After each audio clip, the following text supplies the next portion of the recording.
ang linaw-linaw naman kasi ng mga sinampang impeachment complaint, di ba? Mula doon sa testimony ni Las Cañas tungkol sa crimes against humanity, doon sa corruption, sa confidential at saka intelligence fund, no? Yung ang ating icon ngayon ay si Piatos, si Nova, si Tempura, no? Yung kanyang pananakot mismo doon sa pinakamataas na opisyal ng ating bansa. Ibig sabihin, kung kaya niyang gawin yun sa isang presidente, kaya niyang gawin kay Christian Esguerra yan. Kaya niyang gawin kay Ronnie Holmes yan. Diba? Kaya niyang gawin. Baka hindi niya kayang gawin kay Cielo Magno. Pero, diba? At lalo na, itong usapin ng katraydoran sa mga Chinese. So, itong impeachment ay hindi lang gut issue. Ito ay isa sa pinaka-importanting issue ngayon sa ating bansa. Kaya nakakapagtaka na yung isang icon ng pink movement na kamukhang-kamuka ng ating bayani na nakalagay sa ating pera dati na tinanggal. Tinanggal na. Pinalitan na. Ay biglang ganyan na sasabihin. No? Yung icon ng democracy, icon ng people power, no? Icon ng human rights. Ito, lahat ng issue tungkol sa people power, democracy, human rights ay kasama dito sa usapin ng impeachment. Kaya bakit naman ganyan yung position? Kung talagang sinabi niya yan, dahil mas maganda sana kung merong video. Pero hindi ako magugulat kung sinabi nga niya yan dahil in the past ay nag-aalinlangan siyang pumosisyon diyan sa impeachment. Is this the real BAM talking or is this the candidate BAM talking? Pwede bang ihiwala yon? Pwede. Ginagawa ng maraming tao yon. Oo, pero kung ganyan ka bilang isang politiko, hindi malayo na ganyan ka rin bilang isang tao. At itong ganitong klaseng posisyon ay hindi tayo nagugulat na posisyon halimbawa ng mga senador na katulad ni Senate President Chis Escudero, no? Katulad ni Joel Villanueva, no? Katulad ni Cynthia Villar, no? Ganito yung mga posisyon nila. Kaya siguro ayaw nilang matuloy itong impeachment before the elections.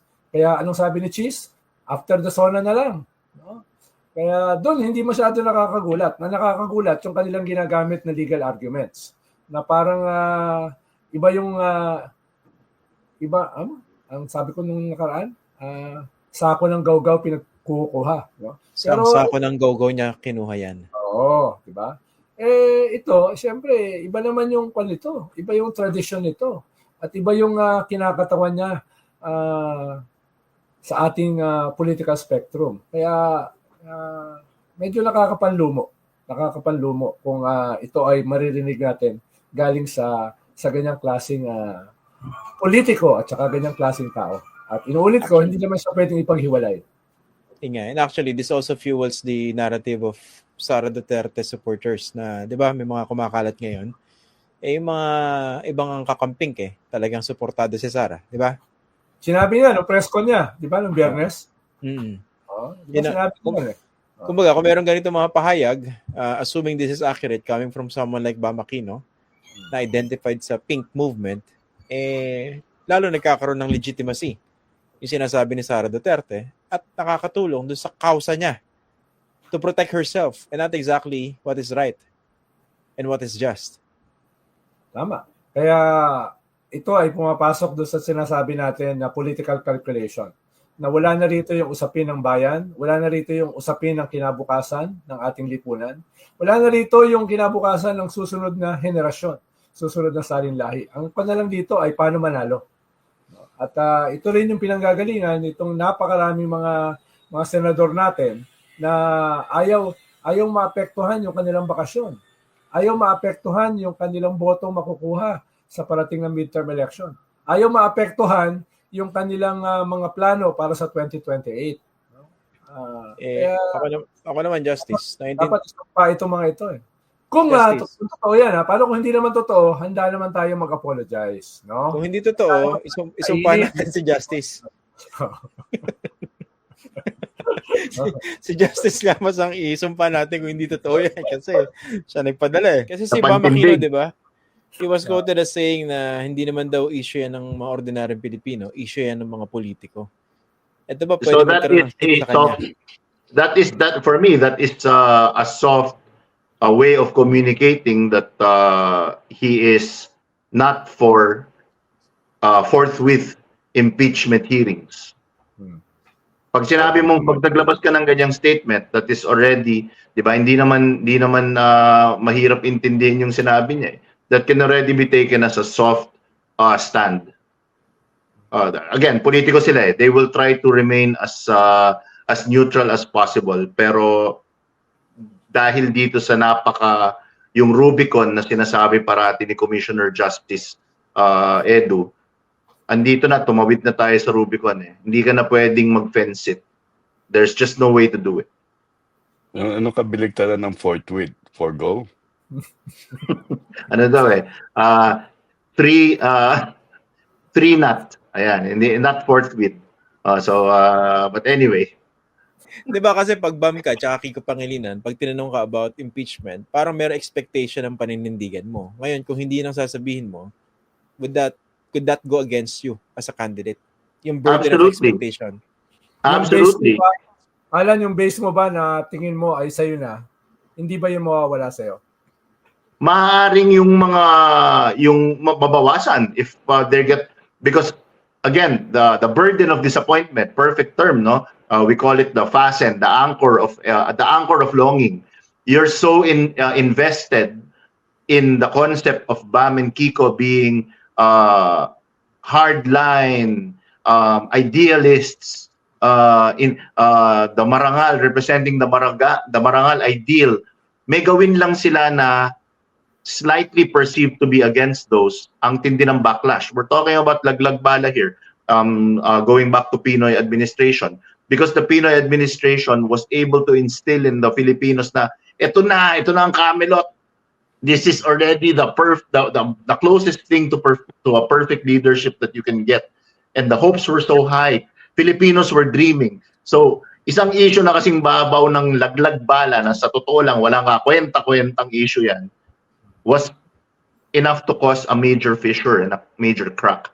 So, ganun din ang mangyayari kay Kiko at kay Bam potentially. Hindi ba, Alan, na sa kanilang sariling calculation ay yung kanila na ay hindi naman lilipat sa iba? Ibig sabihin, yung kanila na ay solid. Kahit pagpalagay mo na may reklamo, pagpalagay mo na merong disenchantment, sila pa rin ang iboboto. Dahil nga, yung the other side ay totally iba sa kanila. Hindi ba may ganun silang possible na calculation na, pwede kaming tumawid dito sa mga katulad ng posisyon nila Cheese, no, nila Joel Villanueva, dahil ito yung hindi amin. Yung sa amin kasi ay amin na. No? Hindi ba posible may ganun silang calculation? Well, if that's the calculus running through their heads, delikado yan. Dahil, again, there is that very strong possibility that there will be a jolt, na ma-jolt yung mga tao once, di ba, sabi nga nila never meet your heroes. Although ako nakilala ko si Senator Edu tsaka si Prof. Ronnie, hindi naman ako na-disappoint. Pero may kasabihan na never meet your heroes because they will really disappoint you if they don't live up to the ideal. That's one. And again, going back to that formula I have, no, yung SSSCCC. Your first order of business is to consolidate your stay votes. Kailangan i-consolidate mo yan. So, and then convince your sways and then control your strays. So right now, dapat ang iniisip ni Bam at ni Kiko is, who is likely to vote for me? A hardline Marcos supporter or a hardline Duterte supporter? Ako, I think for Bam and Kiko, it's more easy to convert a Marcos supporter to vote for them than a Duterte supporter, if I'm being honest. Talaga? Bakit? Well, grabe yung mga terms ko. Para na akong nag-graduate na professor, para na akong scholarly guy na nagsasalita. Kasi may recency bias. The rivalry between, the bitter, very, very, very, very painful rivalry between the Aquinos or the Yellows and the Dutertes is more recent. Yung rivalry naman ng Aquino tsaka Marcos, ano na yan 70s, 80s, panahon pa ng Panahon pa ng mga Menjola yan, panahon pa ng mga street parliamentarists yan. I'm not saying that any of the gentlemen present were around during that time, but it was a long time ago. Or is it also because na kumpara do sa Marcos ngayon ay hindi ganun ka layo politically indifferent, halimbawa sa foreign policy, halimbawa sa